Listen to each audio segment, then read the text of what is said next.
Hello everyone, welcome to आदर्श गुरुकुल। एक बार फिर आप सभी का स्वागत है। और जैसा कि आप सभी को पता है कि क्लॉक रीजनिंग का एक चैप्टर है और उसमें हमने प्रीवियस क्लास में मिरर इमेज तक पढ़ लिया था और आज जो है हमें उसके आगे का मतलब कंटिन्यू करना है। तो बिना टाइम वेस्ट किए चलिए शुरू करते हैं। एक लाइन्स है, कोटेशन है, मतलब लिखा है, जीत लो हर लम्हा बीत जाने से पहले, लौट कर यादें आती हैं वक्त नहीं।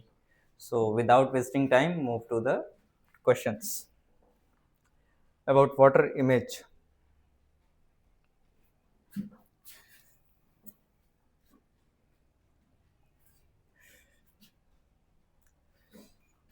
सबसे पहले वाटर इमेज होता क्या है? वाटर इमेज कोई हम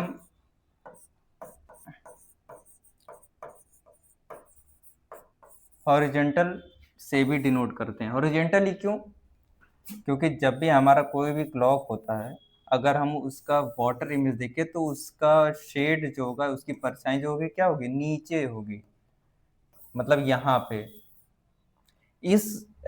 इसको अगर हम नीचे देखेंगे तो ये वाली पोजीशन और ये वाली पोजीशन यानी कि एक्स एक्सिस के अक्रॉस ये चेंज नहीं होगा।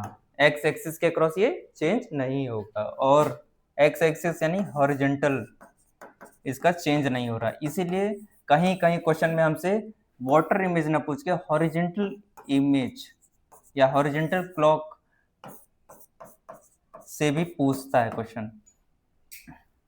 अब इसमें हम आगे देखेंगे कि हाँ क्या कंडीशंस होती हैं, किस पे क्या मतलब ट्रिक्स यूज होते हैं इसमें। ठीक है। पहला, वाटर इमेज में दो केस होते हैं, नोट करते चलिएगा, केस 1 और केस 2। जैसा कि क्लॉक में दोनों होते हैं, आवर हैंड और मिनट हैंड, लेकिन हमें मिनट हैंड से मतलब है, आवर हैंड से कोई मतलब नहीं। अगर मिनट हैंड हमारा 30 या 30 से कम है, 30 मिनट या उससे कम है, तो हम 1830 से सब्ट्रैक्ट करेंगे।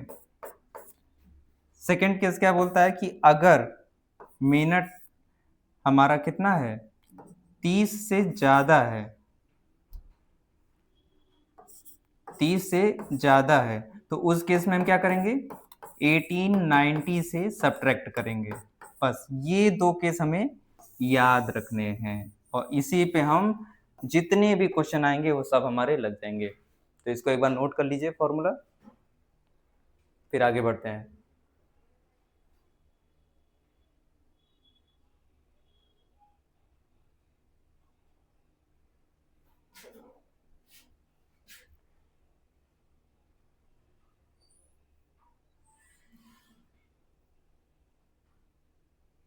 जैसा कि आप यहाँ पे देख पा रहे हैं कि हमारे पास टाइम कुछ ऐसा दिया है, 9:20 हो रहे हैं और ये मिनट क्या है हमारा, 30 या उससे कम है। तो जब भी कम होता है तो हम क्या करते हैं, 1830 से सब्ट्रैक्ट करते हैं।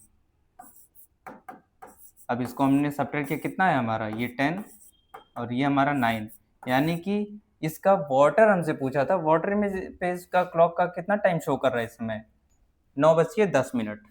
क्वेश्चन में कोई भी एक पार्ट दे सकता है, ये याद रखिएगा, क्वेश्चन में कोई भी एक पार्ट दे सकता है आपसे। वाटर वाटर में जो अपीयर हो रहा है वो पार्ट दे दे कि हाँ इतना टाइम वाटर में अपीयर हो रहा है और रियल आप बताओ। ये भी हो सकता है, या रियल आपको दे दे कि रियल टाइम ये है, वाटर में उस समय टाइम में क्या अपीयर हो रहा है ये बताओ। तो दोनों केस में यही यूज होगा, 1830 या 1890 ही टाइम मिनट के अकॉर्डिंग हम यूज करेंगे। नेक्स्ट क्या है, 35, 7:35। 35 क्या है, 20 मिनट, 30 मिनट से ज्यादा है, तो जब 30 मिनट से ज्यादा होता है तो हम क्या करते हैं, उसको 1890 से सब्ट्रैक्ट करते हैं।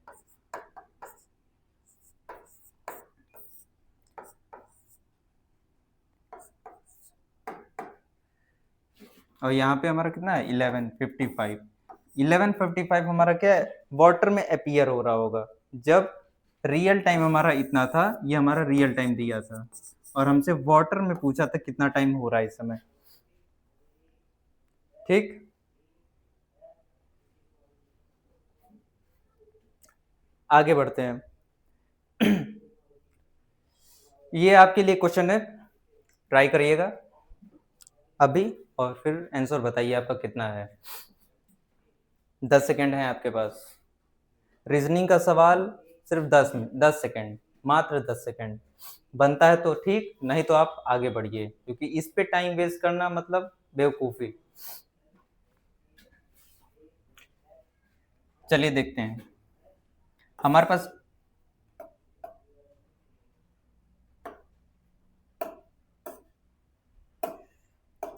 पास टाइम हो रहा था 4:40। ये 30 मिनट से ज़्यादा हो रहा है, यानी कि हमको क्या करना है, 1890 से सब्ट्रैक्ट करना है। आपने भी यही किया होगा। अगर मैं क्वेश्चन करता हूं तो साथ में आप भी उसको करते रहा करिए।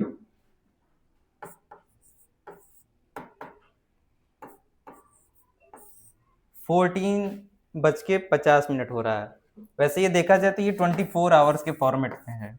क्वेश्चन में अगर 24 आवर के फॉर्मेट में ना देके हमसे अगर 12 घंटे का अगर फॉर्मेट में दे देता है, तो इसका आंसर क्या हो जाएगा? ये देखिए, 12 से 12 बजे से कितना एक्सटेंड हो रहा है, 2 घंटा। तो यानी कि 2:50 हो रहा है 12 आवर के फॉर्मेट में। तो ये भी सही है, ये भी सही है। क्वेश्चन में अब ऑप्शन पे डिपेंड करता है कि ऑप्शन में दिया क्या है, ये दिया है या ये दिया है। दोनों सही है, नोट कर लीजिए इसे।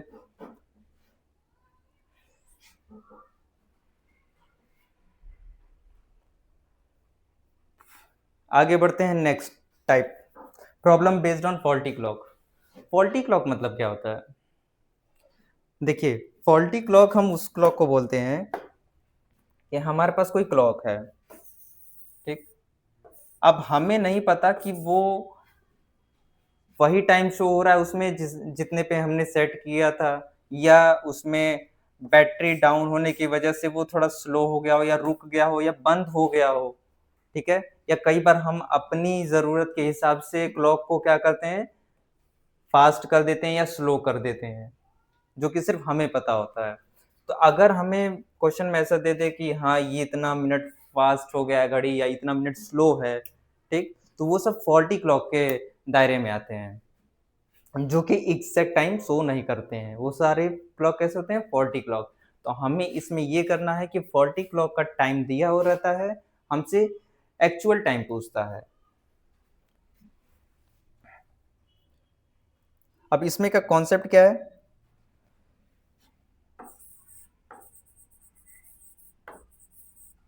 जब भी फॉल्टी क्लॉक का जिक्र हो तो क्वेश्चन में जाहिर सी बात है ये बोलेगा कि हाँ ये इतना मिनट स्लो है या फास्ट है, यही होगा। तो जब भी हमारे पास स्लो का केस आएगा कि हाँ ये इतना मिनट स्लो है, उस कंडीशन में हमें क्या करना होगा, वो जो बढ़ा हुआ टाइम, मतलब घटा हुआ टाइम है, कम है हमारे पास, स्लो टाइम है, उसको हम क्या करेंगे, ऐड करेंगे, एडिशन करेंगे, ठीक। और अगर हमारे पास फास्ट है घड़ी, जैसे अगर एक्चुअल टाइम ये हो रहा है और हम फास्ट हैं, तो हम यहाँ पे होंगे तो हम क्या करेंगे, माइनस करेंगे ना, सब्ट्रैक्ट करेंगे ना, कि इस टाइम पे हम आए यहाँ पे। तो फास्ट का जब भी जिक्र हो और हमसे एक्चुअल पूछे, तो हम वहाँ पे क्या करेंगे, सब्ट्रैक्शन करेंगे।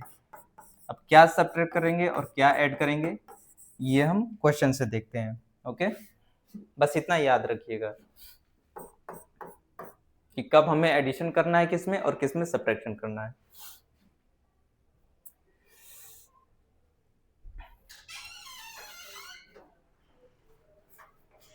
पहला क्वेश्चन हमारे सामने ये है कि मॉर्निंग के 7 बज रहे हैं, यानी कि हम 7 AM डिनोट कर रहे हैं, ठीक। But that clock slows down by 5 minute every hour if it is 7 AM night.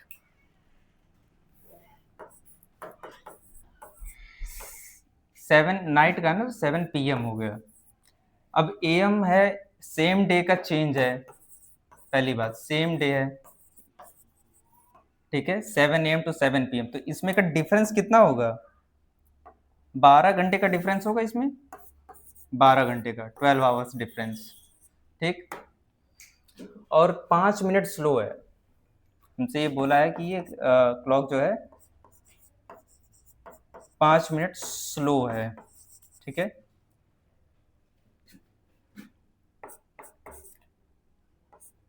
तो टोटल कितना स्लो हो गया? अगर हम 12 से 5 मल्टीप्लाई करें तो कितना हो गया?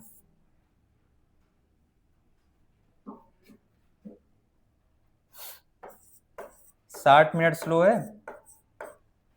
60 मिनट मतलब 1 घंटे।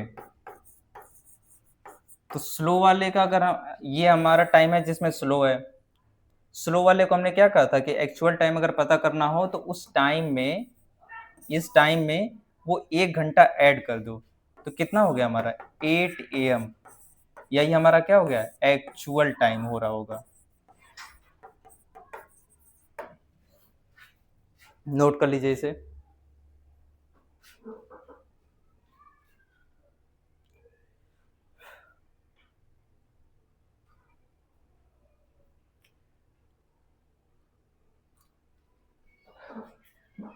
अब इसमें भी वही चीज है, स्लो स्लो है तो हमें क्या होगा? एडिशन परफॉर्म करना है।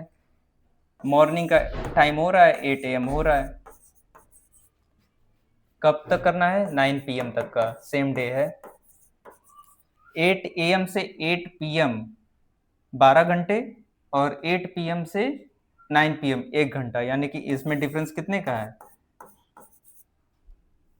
13 का, 13 घंटे का डिफरेंस है, ठीक है। ये हमने लिख लिया। 7 मिनट पर आवर स्लो है। ये स्लो है कितना?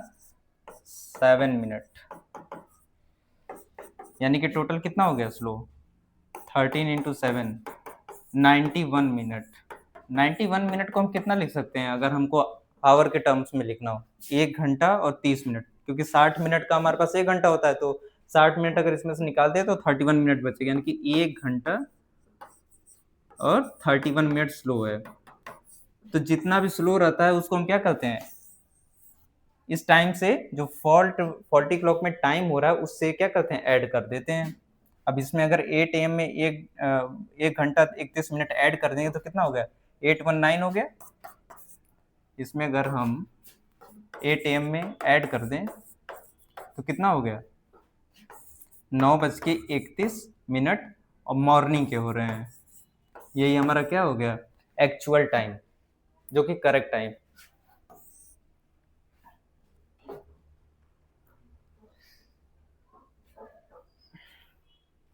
चलिए मूव करते हैं नेक्स्ट क्वेश्चन पे। अब ये थोड़ा क्वेश्चन थोड़ा एक नेक्स्ट लेवल पे है उसी का। अब इसमें क्या है ना कि Vikas watch watch was 7 minute slower than the correct time, ठीक है, ऑन ट्यूसडे। फिर 5 मिनट फास्टर हो जाता है, ठीक है। कब? इतने बजे से। तो हमारे पास दोनों केस हैं, अब स्लो भी है और फास्ट भी है। तो याद रखिएगा किसी एक को लेके हमको चलना है, या तो स्लो वाले को लेके चले या तो फास्ट वाले को लेके चले। स्लो वाले को लेके चलेंगे तब भी वही आंसर आएगा, फास्ट वाले को लेके चलेंगे तब भी वही। तो देखते हैं कैसे करते हैं इस सवाल को। ट्यूसडे है, ठीक है, 7 o'clock, ओके, मॉर्निंग का, यानी कि 7 AM, ठीक है। कब तक का है? 7 वेडनेसडे, ये वेडनेसडे का टाइम है। यहाँ पे भी मॉर्निंग का है, ओके। तो जब दिन बदलता है और वही शेड्यूल रहता है, AM का AM और PM का PM रहता है, और टाइमिंग भी सेम है, बस डे बदल रहा है, यानी कि टोटल डिफरेंस कितना हो गया? 24 घंटे का, 24 आवर्स। क्योंकि 7 AM से 7 PM 12 घंटे, ठीक है। 7 PM से अगेन 7 AM 12 घंटे। तो टोटल हमारे पास कितने हो गए? 24 घंटे हो गए। यही हमारे पास 24 घंटे हैं, ठीक है। अब ट्यूसडे में हमारे पास बोला है कि 7 मिनट स्लो था, यहाँ पे हमारा 7 मिनट स्लो है, ठीक है। और यहाँ पे हमारा कितना है? 5 मिनट फास्ट है, ठीक है। तो टोटल जो फास्ट और स्लो है वो कितना है टोटल, ये हम जोड़ लेते हैं, यानी कि 7 मिनट फास्ट और 5 मिनट स्लो। 5 मिनट फास्ट और 7 मिनट स्लो का टाइम जोड़ लेते हैं तो कितना हो गया हमारे पास 7 + 5 12, ठीक है, यानी कि 12 मिनट स्लो है, ठीक है। अगर 12 मिनट स्लो है, ठीक है, 24 घंटे में, यानी कि 1 मिनट में कितना स्लो होगा 24/12, यानी कि 2 घंटे स्लो होगा। और हमसे क्वेश्चन में पूछा कितने का है, 7 मिनट स्लो था। हमने कहा था ना कि किसी एक को अब लेके चलना है, या तो आप इस स्लो वाले को लेके चलो या तो फास्ट वाले को लेके चलो। हम स्लो वाले को लेके चल रहे हैं, तो स्लो वाले को अगर लेके चल रहे हैं तो 7 मिनट में कितना स्लो होगा 2 × 7, यानी कि 14 घंटे स्लो होगा। अब इस टाइम में 7 AM में 14 घंटे जोड़ दो, तो अगर हम 12 घंटे यहाँ जोड़े थे 7 AM से 7 PM में 12 घंटे जोड़े थे तो ये आया था 7 PM आया था हमारे पास, ठीक है। अब हमसे 2 घंटे और जोड़ देने हैं, 12 घंटे हमने जोड़ ही दिए हैं, 2 घंटे और जोड़ने हैं 14 घंटे लाने के लिए। तो 7 PM में अगर हम 2 घंटे और जोड़ दें तो कितना हो गया हमारे पास 9 PM हो गया। और ये दिन कौन सा रहेगा, ट्यूसडे का ही दिन रहेगा, क्योंकि दिन कब बदलेगा जब 24 घंटे हो जाएंगे। तो यही हमारा आंसर हो गया 9 PM ट्यूसडे, नोट कर लीजिए।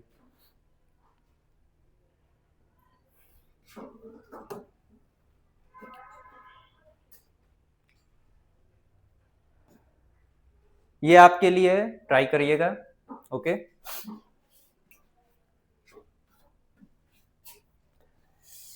अब सम इम्पोर्टेंट फैक्ट्स। अब इसमें कुछ डायरेक्ट जो हैं मतलब क्वेश्चंस भी मतलब पुट अप होते हैं कॉम्पिटिटिव एग्जाम में, कि जैसे पहला कि 24 घंटे का आता है कि 24 घंटे में, और दूसरा आता है 12 घंटा। इस टेबल को आप बना भी लीजिएगा।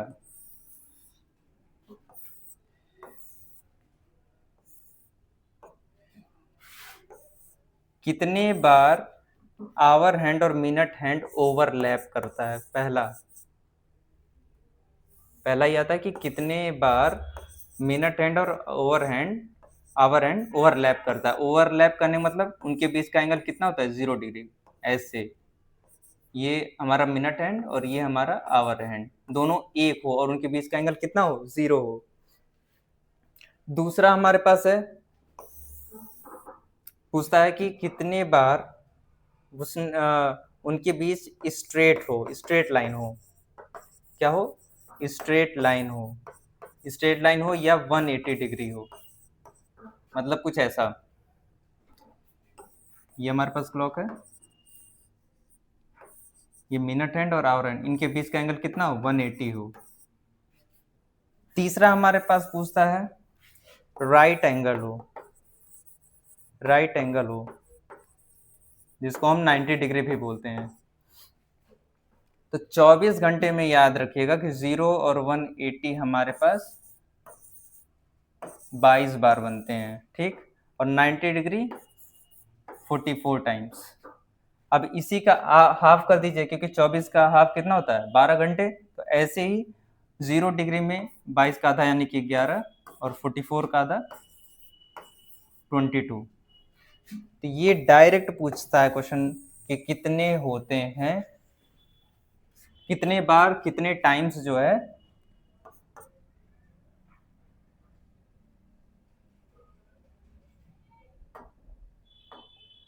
कितने टाइम्स ये ओवरलैप करते हैं, कितने टाइम्स ये 180 बनाते हैं और कितने टाइम्स ये 90 बनाते हैं, ओके।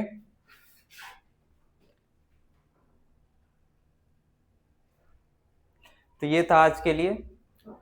ऐसे ही नेक्स्ट अब हमारे लगभग सारे कॉन्सेप्ट क्लियर हो गए हैं और आपको भी क्लियर हो गए होंगे, I think so.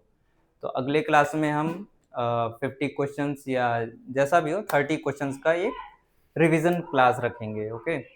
So be ready, और साथ में लगाएंगे आपके क्वेश्चंस जो कि एग्ज़ाम के पॉइंट ऑफ व्यू से इम्पोर्टेंट होंगे, रेलवे, ग्रुप डी, एनटीपीसी और जितने भी गवर्नमेंट के 1 डे एग्ज़ाम है, ओके। सो मिलते हैं अगली क्लास में। जय हिंद।